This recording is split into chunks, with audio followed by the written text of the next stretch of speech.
कहानी की शुरुआत होती है एक छोटे से गांव से जिसका नाम था गरीबपुर। जैसा कि नाम से ही जाहिर था, यहाँ के लोग बहुत ही गरीबी में जी रहे थे।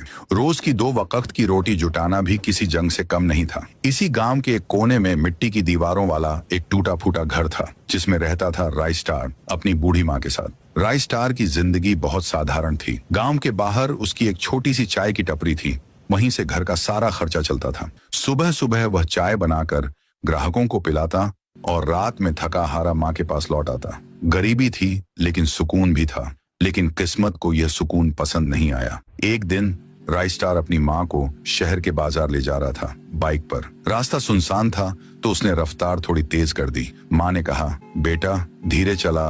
लेकिन बाइक की तेज आवाज में राइस्टार को कुछ सुनाई नहीं दिया। तभी एक काली एसयूवी अचानक सामने आ गई। एक भयानक टक्कर हुई। राइस्टार सड़क पर गिर पड़ा और कुछ पलों के लिए उसकी आंखें अंधेरे में डूब गईं। जब होश आया तो देखा वहां लोगों की भीड़ जमा थी। उसने खुद को घसीटते हुए मां तक पहुंचाया जो जमीन पर खून से लथपथ पड़ी थी। आंसू रोकते हुए राइस्टार चिल्लाया, माँ माँ। अचानक एक एम्बुलेंस आई। राइस्टार ने मां को उठाया और सीधे अस्पताल भागा। अस्पताल में डॉक्टर ने जांच के बाद कहा, आपकी मां को बचाया जा सकता है लेकिन उनकी हालत बहुत नाजुक है। ऑपरेशन तुरंत करना पड़ेगा और इसके लिए 10 लाख डायमंड का इंतजाम करना होगा। राइस्टार जैसे सुन्न हो गया। डायमंड इतने कहां से लाऊं? उसकी आंखों में बेबसी थी और दिल में डर। उसी पल अस्पताल के बाहर एक काली लैम्बोर्गिनी आकर रुकी। उससे उतरा एक आदमी काले सूट में, चेहरा सख्त और नजरें तेज। वह सीधा राइस्टार के पास आया और बोला, सुन है तुम्हें पैसों की जरूरत है? राइस्टार ने कहा, हाँ, मेरी माँ की जान खतरे में है। वो आदमी जेब से एक कार्ड निकालकर राइस्टार को दिया और फुसफुसाकर बोला,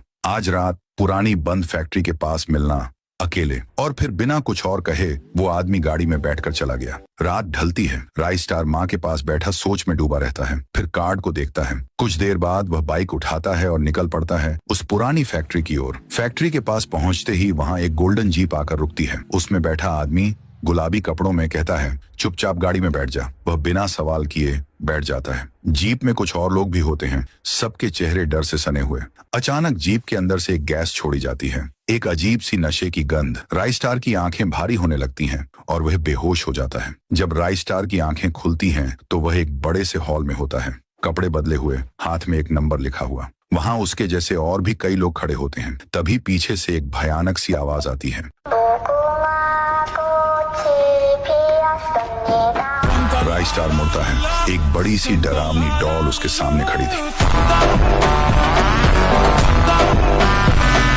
राइस्टार की आंखें धीरे धीरे खुलती हैं। वो खुद को एक बहुत बड़े मैदान में पाता है। वहां उसके जैसे और भी कई लोग खड़े हैं।